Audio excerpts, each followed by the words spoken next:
Hey everybody. So I just got done watching the Hulu miniseries Mike, and I remember initially hearing about it not too long ago when it first came out. Um and a lot of people were in support of Mike Tyson, saying that he wasn't paid for his story, so on and so forth. And one of his quotes from I'm not sure whether it was Twitter or Instagram. I mean, it made its rounds, obviously. When I found it in Variety, he had a post that said, "Don't let Hulu." This quote: "Don't let Hulu fool you. I don't support their story about my life. It's not 1822. It's 2022. They stole my life story and didn't pay me. To Hulu executives, I'm just the N word. They can sell on the auction block." End quote. And I remember initially reading this, hearing about it, and I understood the power and rights of somebody's story and the right to be told. And somebody should have the power over their own story. Hard stop, right? It's their life as a human being. I understood his connection to slavery. White executives feeling this idea of ownership over black people to disregard them.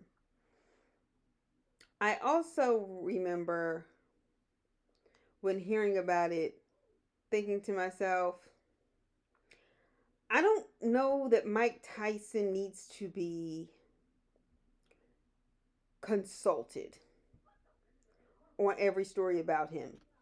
And I know what I'm saying sounds like double speak, and it probably will throughout this review, at least this first part.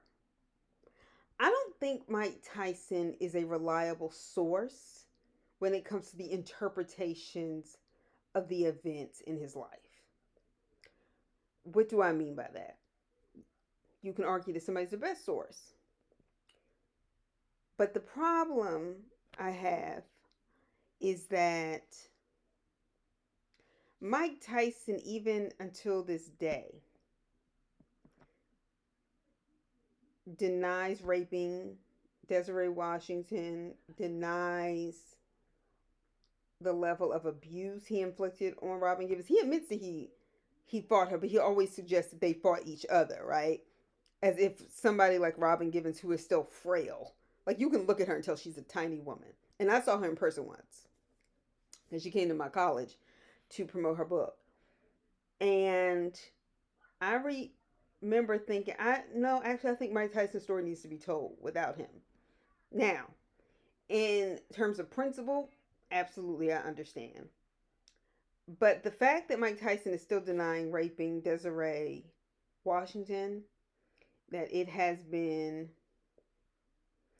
explained in stories. I remember reading somewhere that he also, I remember reading somewhere, I don't quote me on this. Um, we know this is not the only woman, though, that he raped. This is one bold enough. And even when people play back the events, even when he was in court, and even when people ask him about it now, if that means if he doesn't get mad and call you a piece of shit and say fuck you,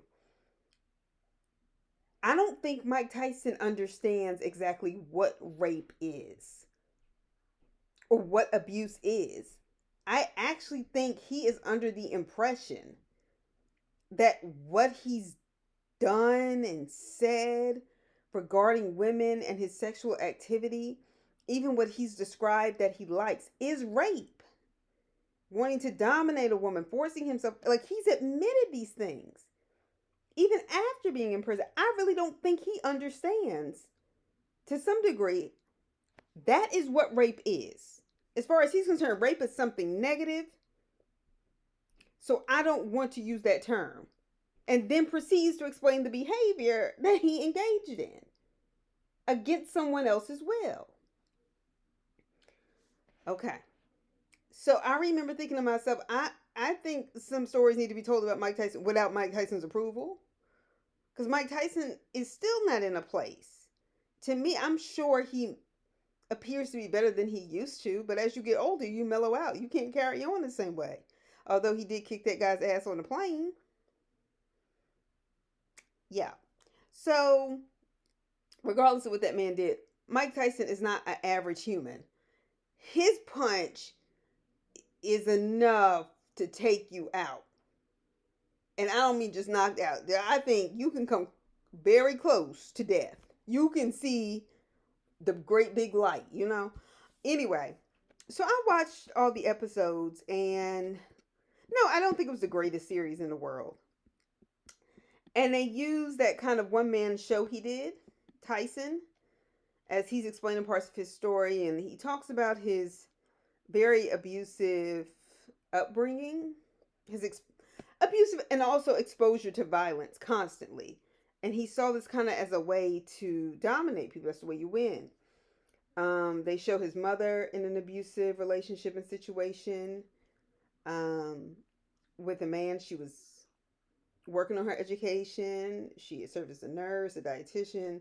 She was on her way to being a school teacher and ended up in a really abusive relationship with a man and kind of had to leave it. And they ended up really in a terribly impoverished situation. His mother had to do some things like prostitute herself occasionally just to keep food in their mouths, which she barely could do. I mean, it was really a tragic, tragic beginning, and even throughout his life.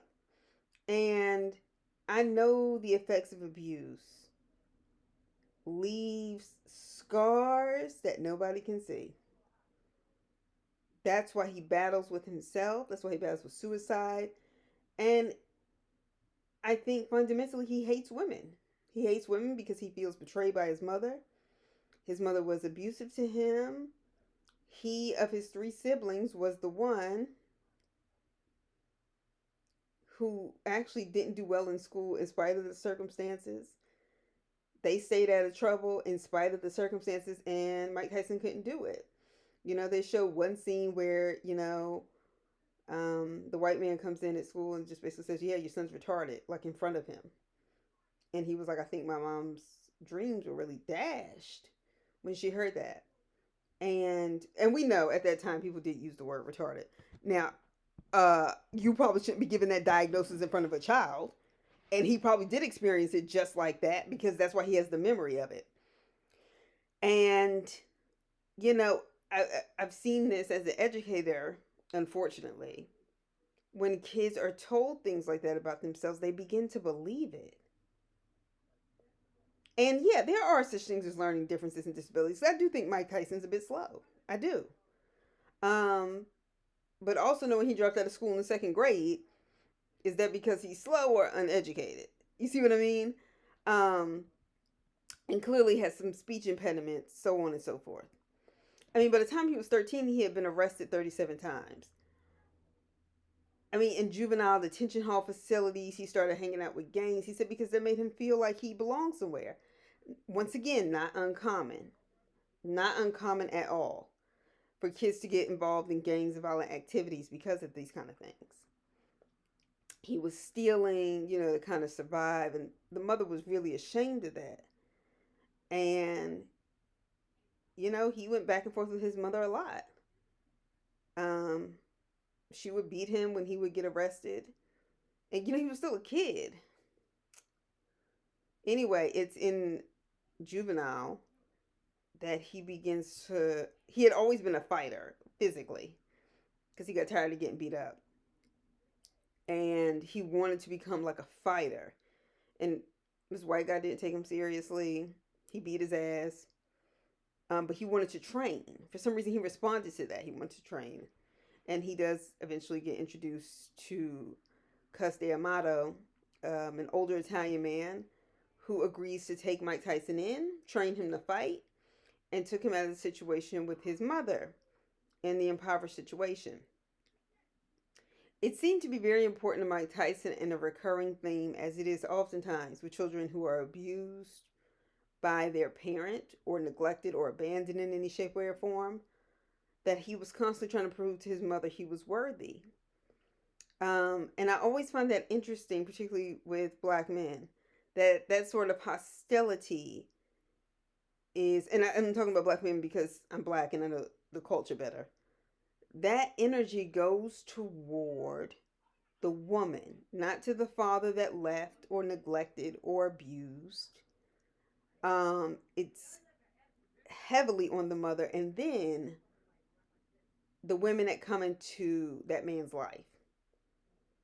All right. Well, Cus D'Amato is a white Italian guy, takes him in. His mother agrees to it. She constantly tells him, he's a piece of shit. He's not this. We get that she's abusive. This white guy takes him in, and takes care of him and trains him. And he said he felt like he was his father. Um, and I guess somebody who takes an interest in you and loves you, yeah, that does feel good for somebody who never had that, particularly from a male. And to have a sense of family with Cus D'Amato's wife and that kind of thing. And Cus D'Amato does help train him to be more disciplined in terms of the physical fighting. But he also is constantly coaching him, telling him he's a monster. You're a monster in that ring. You're a monster in that ring. You don't think about the other person. You just go for it. Mike Tyson was already inclined to violence, hostility. He was a broken person. I mean, he goes away when he's 14. And he gets to fight it, but he starts winning championships, things that make him feel worthy. But he felt like he had to fight, he had to accomplish something to be worthy of love. All right. And so they go through this process, and I appreciate that in the sense that, we get an understanding of who he is. Mike Tyson appears to be a psychopath. And its most basic definition is somebody who has a chronic mental disorder. And then continues in violent, antisocial behavior, that kind of thing. That's Mike Tyson. Or that appears to be Mike Tyson, should I say. Based on this and based on things I've said, but I don't have a professional opinion. I mean, I obviously am not a professional. And, they jump around in this mini-series to the big points in his life. So Robin Givens, who's an actress who was beautiful, who had many parts. She was one of the few black people on TV. See a pretty black woman, pretty brown black woman. And he actually, in showing that, Robin Givens actually didn't think she could have a relationship with him. Her mother was very overprotective, protective of her career, was her manager, wanted to see her do well. Her mother had been through an abusive situation. Robin Givens didn't really have a father in her life. And they were like 21, 22, so they were almost like the perfect storm. But Robin Givens clearly had a different kind of training and education. And I do think she fell in love with somebody like Mike Tyson. And Mike Tyson, for whatever he could garner in terms of love, may have loved her. But somebody who abuses you does not love you. Like I said, it's going to be a lot of double speed. And they fall hard for each other. They get married, and they talk about really how Robin Givens steps in to his life and starts to notice how many people are eating off of Mike Tyson. She's not talking about like his family either. I mean, she does talk about Camille D'Amato, Cus's wife, after Cus died, and how Mike's money is paying for all of these things. How all these people are getting like cars and all this stuff. And Robin Givens is just like, and it's not like Robin Givens didn't have money of her own. She's like, a lot of these people are taking advantage of you, Mike. And Mike was still beating her up, abusing her. But I think the one thing I really appreciated about this miniseries is that it is traumatizing in its own way to watch violence and to watch violence against black women over and over again in these stories, be it Michelet's story, Surviving Compton, when we saw that, or I saw that, and the way in which Dr. Dre abused her vehemently. I mean, honest to God, I was watching that on Lifetime. That was a lot. That was a hard ass watch. But it happens so often. But the thing I appreciate about this miniseries is that the violence is implied. We see Mike Tyson punching men, but it does not show him punching women. It's not that they ignore the fact that he abused women.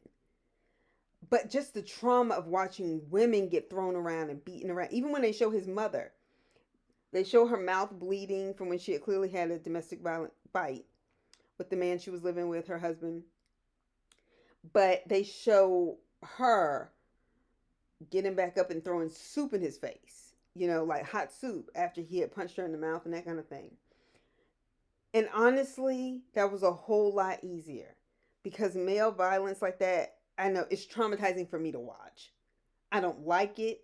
I don't agree with it, and seeing it played over and over again is not helpful to me. And I think in this series, I could tell by each episode, it was a conscious choice of the directors and creators not to show that violence against women, and in this case, and especially in this case, black women. And we've just seen that too many times. It it was implied, it was not ignored, it was dealt with, and Mike Tyson still became the center. He was still the center of the show. They didn't start making it about Robin Givens. They didn't start making it about other people. But she really was pointing out a lot of things that were wrong in his life that other women after her that he had relationships with, um, who got close enough to him were like, there are a lot of people mistreating you. Oh, Rob, and it was almost like everybody but Robin Givens, he claimed wasn't doing that. But then he claimed all Robin Givens ever wanted was his money. Robin Givens had her own money. Robin Givens got parts after that. But the amount of bad press, and I can say this even growing up in the household, I remember hearing black men in my family say, oh, Robin Givens is just a gold digger. She lying on Mike Tyson. This is bullshit. She ought to be ashamed of herself for doing this to a black man. And as I've gotten older, and the more I read, the more feminist theory, by the likes of Bell Hooks, Audre Lorde, that is so fucking toxic that black women cannot even be brave enough to say this happened to me by a black man without carrying the weight of the race and its appearance to the larger white population without burden. Robin Givens had been physically abused by the heavyweight champion of the world regularly.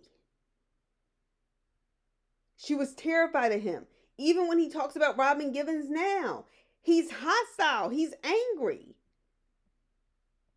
They were married for a year and they were kids. I mean, essentially 21, 22. And he's accused, oh, Robin, you just want my money. You just want, like, he had all these people in his ear, and the one person that loves him is the one person that you don't listen to. Like, yeah. So anyway, and Don King is in the midst of that. Don King, once again, this is what I'm talking about with that toxic blackness, black male stuff, comes into Mike Tyson's life. And Mike Tyson basically in the series says, Cuss was like a father to me. Cuss taught me a lot of things, but he couldn't teach me how to be a black man in America. But Don could. At least that's what he thought. I can totally see that. I also remember, just like I remember hearing those things about Robin Givens, I also remember hearing Don King is stealing this man's money. Okay, he's a shyster. Just everything about him is shysty. By the other black men in my family. Don King kind of makes a beeline to Mike Tyson and says, look, you a young brother, you going to get in trouble. Let me be here to help you. And they give Don King's background. Don King wasn't no punk. He went to jail a couple of times, had killed his own employee, but he figured out a way to make money and exploiting people. And you could tell he had connections to the mob because there is no way Don King could have done what he did to so many people and stayed alive. Okay, and he exploited many people, but Mike Tyson was especially vulnerable. Like Muhammad Ali, it's not that he didn't have a tough upbringing, but he had both parents. He had a structure, right? He had a family. Muhammad Ali was never known for putting his hands on any woman. Ever. Ever. Okay, let's be clear about that. Okay, that's in you. That's something taught. So even those people who sued him, like Muhammad Ali and others, sued Don King, They still had foundations that just Mike Tyson did not have. I can't believe he actually stayed his manager as long as he did. Um, so, Mike Tyson starts to fight. I mean, once again, he continues to fight really for this approval, this love he thinks he's getting from Don King. Oh, when I win, he gives me this. Don King had been stealing his money and stealing his money and stealing his money. Um, which I think today he has yet to recover. So then we get to the Desiree Washington episode. And I remember seeing a documentary on this. I graduated college in 2010, in case people wonder about context. And I remember seeing a documentary on Mike Tyson in college. I swear I have looked for this documentary since. I cannot find it, but it was excellent. And it was the first time I had ever really heard any serious challenges to the fact that Desiree Washington, I didn't know her name, but the girl accusing Mike Tyson of rape. Yeah, oh, she's a gold digger. She's doing this for attention. She was in a beauty pageant. This is all part of her game. Desiree Washington, when they started talking about her background going to college, how she was kind of talkative, all these other things, I remember, and she got invited to Mike Tyson's limo. He said he wanted to get something out of his hotel room. She went up there, and he raped her. And I'm not going to necessarily go into the details, but Desiree Washington did not come out of this series looking like it was her fault. And the African American press in particular, and I remember this even as a small kid, hearing these things about Desiree Washington and believing it, because nobody wanted to move away from the fact that Mike Tyson was a hero. Now, having perspective, she was fucking 18, just turned 18. She was Miss Black, Rhode Island. She went to church. She was a Sunday school teacher. She was working, getting ready to go to college and everything. And this happened. This rape happened. And she went to the doctor. They found the bruises. They said, look, this was forced sex, this, that, and the other. You could tell she was innocent. When they started doing the redos of what Farrakhan said, oh, really? She went out 2:00 in the morning to get an autograph for her father. And I remember watching in that other documentary that I cannot find now. It was the first time I had seen challenges to this. They showed clips of Black women talking about, I realized in that Mike Tyson event how expendable we were to our community. And not just like kind of the hood, oh, the street dude who sells drugs. No, no, no. To the church. And anybody who knows anything about the Black church knows that it exists as an institution and has maintained its existence as an institution. Not simply, and when I say institution, because we know prophetic calling and the calling of God is something that's not tangible. But in terms of membership, in terms of money and ties, has been because of Black women. And here, a Black woman who's been faithful to her church, her religion, and I'm not speaking on her church, but her denomination, that kind of thing. Everybody, Farrakhan, oh, please, any woman that tries to say she just went there to get an autograph for her father, that was the only reason why she met up with him at 2 a.m. Let me explain something to you. I look back on that now and I'm so ashamed. I'm ashamed that the Black men in my family and the people around me didn't say, no, Mike Tyson's wrong. This girl was fucking 18 years old. I remember going to college at 18, and when I tell you, there were so many things. I mean, I did have a relatively sheltered upbringing in terms of, I couldn't just do anything, go anywhere, drive anywhere, not have a time to come in. But I was incredibly naive. And this idea that women just happen to know the game and are just always playing tricks on men to get what they want is so offensive, and it's scary. Because you have people like Farrakhan, who's head of the Nation of Islam, and even people who don't practice in the Nation of Islam respect him and believe him when he says things like that. That was some foolishness. And it's a lie, and that had to be traumatic and abusive. And I am sorry for how Desiree Washington not only was treated by the black community, but the way in which she had to go on and live her life. Because I remember reading somewhere, I don't know how true it is, but it did show up in this miniseries, that she ended up getting a plastic surgery, changing her name, because she didn't want to go anywhere and be known for that. She only did one interview after that. One. After he was convicted of rape, and never was in the public eye again. You want to know why? Because she was fucking traumatized. Not because she didn't have dreams, not because she didn't have goals. She was obviously participating in a beauty pageant. She had other kinds of goals. And the fact that she was 18 years old and he's a grown man, several years older than her, and the presumption that the 18-year-old is the one running game is bullshit. He was 24, 25, too goddamn old to be doing that. And the fact that she actually appeared as a victim, even though she didn't want to appear as a victim, from even the 90s, I feel like this Hulu series got it right in showing how brave she was doing this at the same time. Anita Hill is standing up against Clarence Thomas and that toxic, don't take a black man down, the white man's... Yeah, the white man does do that. White women do that. White supremacy has done that. But white supremacy has done it to us all. And black women doubly so. And black poor women triply so. And black poor women, lesbians, quadruple so. And she didn't deserve that, and neither did Robin Givens.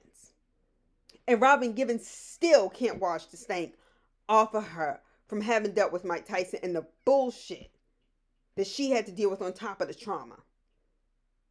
And she's been bold. She still stands up against domestic violence. She's still been like a national spokesperson for it. But let me tell you something. I'm not so sure I would have had the backbone to keep going like these black women did. And quite frankly, there are a lot of women who don't make it.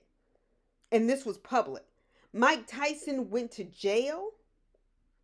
Oh, the other thing I was going to say. Yeah, he got convicted of rape based on evidence. And even his freaking lawyer, I remember in the documentary, not just Hulu's been documentary, his lawyer was describing him as an animalistic, all these racist ideas about black people's sexuality that go back to slavery, that they're just inherently so sexual. They have, like black women, it's not rape. Negro women, it's not rape. They like it. This is how they're treated. And black men are these sexual, like, beings who can't control themselves. That's how his lawyer was defending. He can't control himself. So he didn't even think highly enough of you to give you a proper defense, even if it was a goddamn lie. Mike Tyson, the National Baptist Convention, which if you don't know, is a majority, overwhelmingly African-American organization of black churches organized under the Baptist tradition.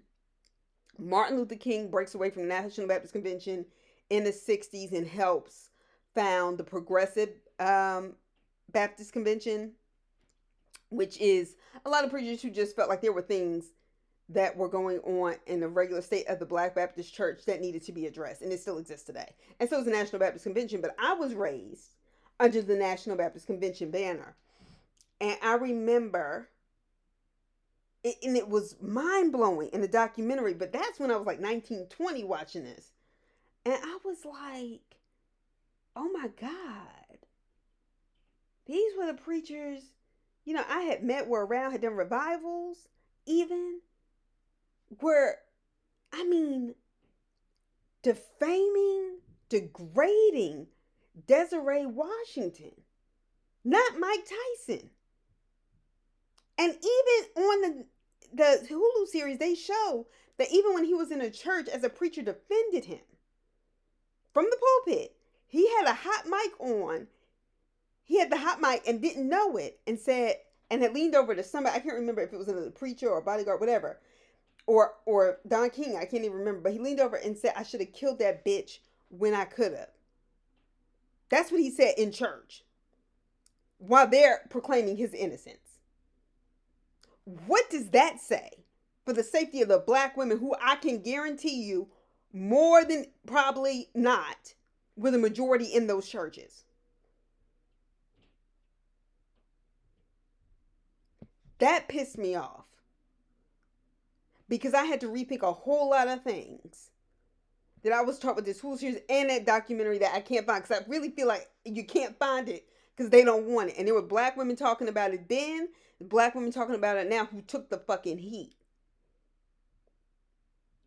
And God bless Desiree wherever she is. She deserves to live her life in peace. And Robin Givens, because it takes a whole lot to take that in the public eye and still trying to keep a career.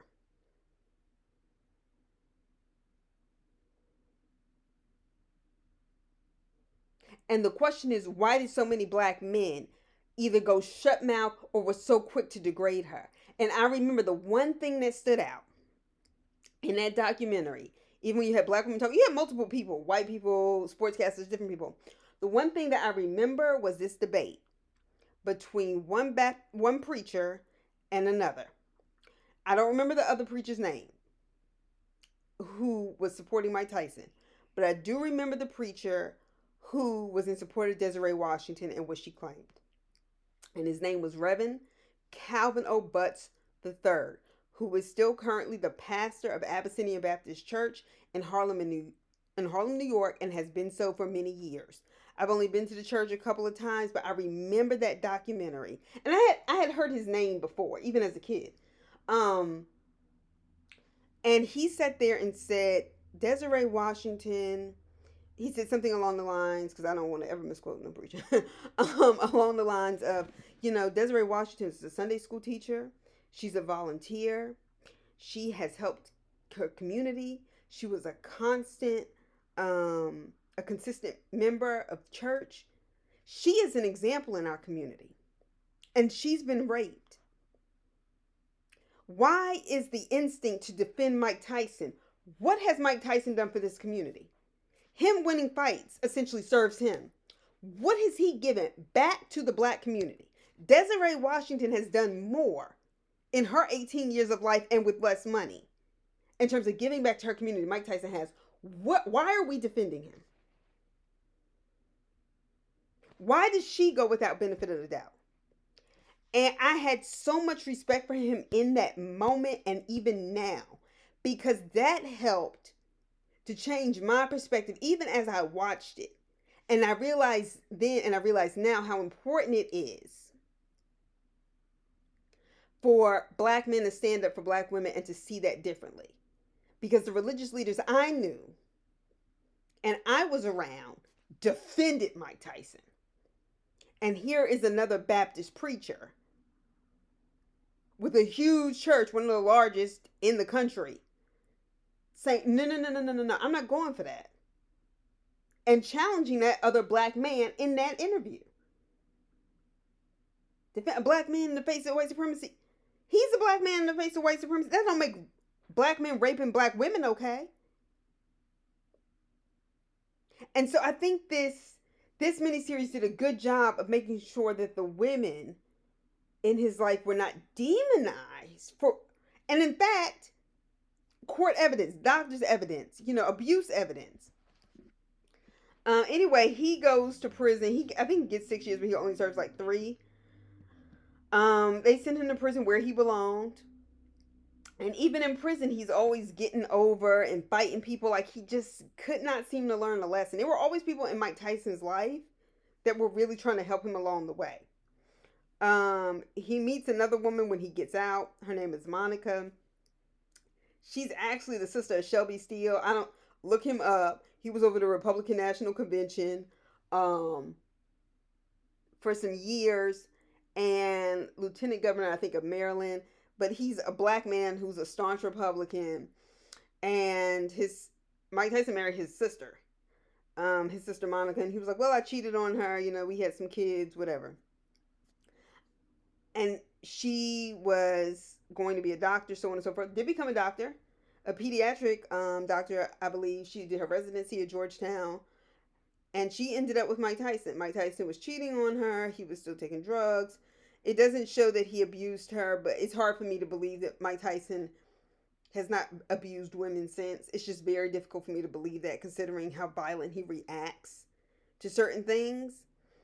They showed his fight with Evander Holyfield and how he bit his ear, how he bit Lennox Lewis his leg. And a lot of those behaviors, yes, are problematic.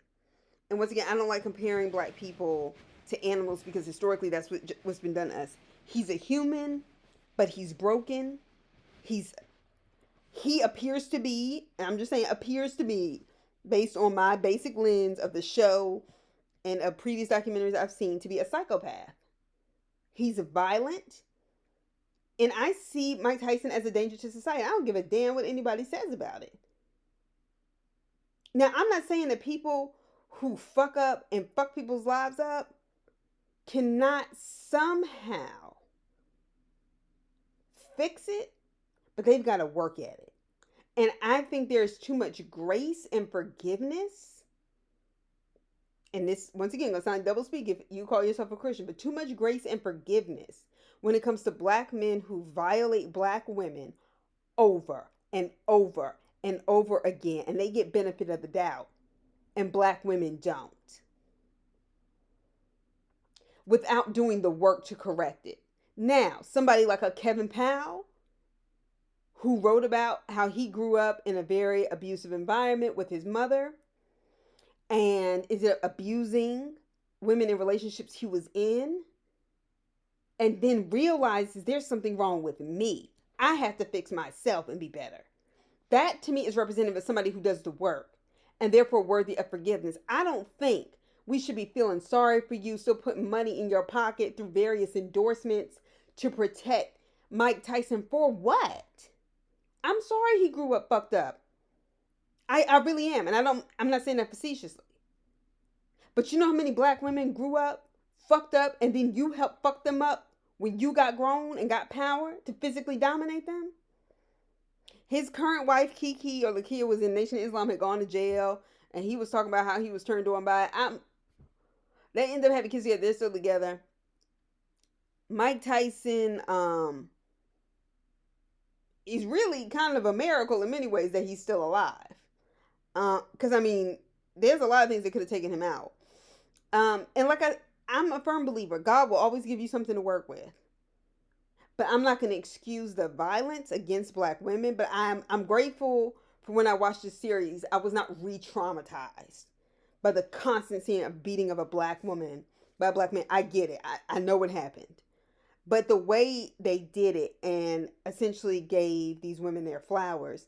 And even though I'm not judging the women that married him, although I would have been scared to marry him. The Monica, that was Shelby Steele's sister, they eventually get divorced. And then he gets married to Kiki, who he met through somebody in the Nation of Islam. A lot of the women in his life told him the same thing Robin Givens did. You know, there's something wrong with the way this money is shaken out. And for some reason, he could curse, he could fight, he could go off on Mike Tyson, but it was so hard for him to cut ties. And I really feel like it was that he constantly, throughout the whole series, whenever you hear him in interviews, does not believe people love him. All those people that defended him, even with rape allegations, he still believes that nobody really truly loves him. I mean, he kind of thinks Kiki does. But he doesn't really believe he's lovable. And it's hard to love somebody when you can't love yourself because you don't believe you're lovable. And I have sympathy for that. But I think this series was better done without paying Mike Tyson and consulting him, especially when he doesn't seem to even understand what abuse actually is and what rape actually is. Because he will literally talk about the events or say, I like to dominate women, this, that, and the other, and then still go along with the notion that he didn't rape anybody. I'm like, I don't think you understand what these things are. Which is why I think he is still, like, not getting it. But he's also just a terribly violent person. A lot of things about Mike Tyson scare me. And they scare me for me as a woman, but it also scares me for him. That sometimes, and even that plane incident, that guy had been arrested before for doing things. And trust me, we all know that black people deal with their rage and their anger and suppress a lot of, particularly when it comes to white people, the racist slights that we deal with, not simply day by day, hour by hour, just by existing. I can totally understand why somebody would react like that. If you just feel like this is just another slide, I can't take it no more. I mean, considering all the things on the news, plenty of things could lead to black people snapping. Mike Tyson, however, has a history of violence. That even when I saw him beat that man on the plane, that triggered me.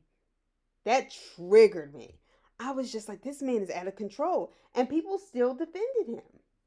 And I'm not saying that people don't have the right to get better, but I do think people ought to be able to prove something to society. I don't think Chris Brown's career should have ever jumped back as quickly as it did. He hasn't done the work, and Rihanna wasn't the last woman he abused. I forget the girl's name, but she, did the Ayala Fix My Life and stuff like that. This has got to stop. And so I want to shout out the bold black women, the Robin Givens, and they ain't gonna never see this video, but it doesn't matter. Desiree Washington, whatever name you're going by, this is no disrespect, or whatever you decided to do with your life, because what you did was you blazed the trail and may not have even realized it just because you were standing up for what was right. And I know you had to doubt yourself at plenty of moments because the world will make you feel like that. All right, so that's my 2 cents. Um, you know, I'll see y'all this weekend. Talk to you soon. Bye.